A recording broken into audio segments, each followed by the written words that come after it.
కందకుర్తి గోదావరి వద్ద నీట మునిగిన సోయా పంటను పరిశీలించిన మాజీ మంత్రి బోధన్ ఎమ్మెల్యే సుదర్శన్ రెడ్డి. బాల్కొండ మండలం కిసాన్ నగర్లోని ఉన్నత పాఠశాలలో బుధవారం బాల్కొండ లయన్స్ క్లబ్ ఆధ్వర్యంలో విద్యార్థులకు పౌష్టిక పానీయాలు పంపించేశారు. ఎస్ఐ శైలేందర్, లయన్స్ క్లబ్ జిల్లా చైర్మన్ చాకులింగం, కార్యదర్శి జ్ఞానసాగర్ రెడ్డి, బాల్కొండ లయన్స్ క్లబ్ అధ్యక్షుడు దినేష్ పటేల్, కోశాధికారి వంశీరెడ్డి, ప్రధాన ఉపాధ్యాయుని కృష్ణవేణి, ఉపాధ్యాయులు, గ్రామస్తులు కార్యక్రమంలో పాల్గొన్నారు. బాల్కొండ మండలం కిసాన్ నగర్ లయన్స్ భవనంలో మంగళవారం బాల్కొండ లయన్స్ క్లబ్ ఆధ్వర్యంలో ఉచిత కంటి వైద్య శిబిరం నిర్వహించారు. ఆర్మూర్ లయన్స్ కంటి ఆసుపత్రి వైద్యుడు డాక్టర్ పుణ్యరాజు 20 మందికి కంటి పరీక్షలు నిర్వహించారు.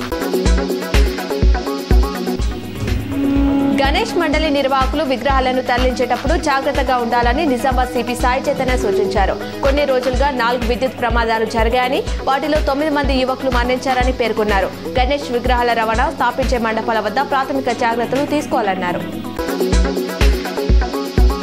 ప్రజలు ఆర్టీసీ సేవలు వినియోగించుకోవాలని ఆర్మూర్ డిపో మేనేజర్ రవికుమార్ కోరారు. బాల్కొండ మండలం కిసాన్ నగర్ లో మంగళవారం జరిగిన ప్రయాణికుల సదస్సులో ఆయన మాట్లాడారు. కిసాన్ నగర్ లోని 2 బస్టాండ్లో అన్ని డిపోలకు చెందిన బస్సులు ఆపుతున్నట్లు ఆయన చెప్పారు.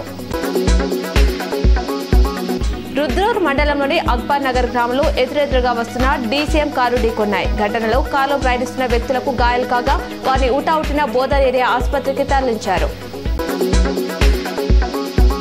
నబీపేట్ మండలంలోని నాగేపూర్ జెడ్పీ పాఠశాల ఉపాధ్యాయుడు చిత్కల శ్రీనివాస్ శర్మ ఉద్యోగ విరమణ కార్యక్రమం ఘనంగా నిర్వహించారు. పలువురు వక్తలు హాజరై మాట్లాడుతూ చిత్కల శ్రీనివాస శర్మ అంకిత భావంతో పనిచేసి విద్యార్థులు కోసం ఎంతగానో కృషి చేశాడన్నారు.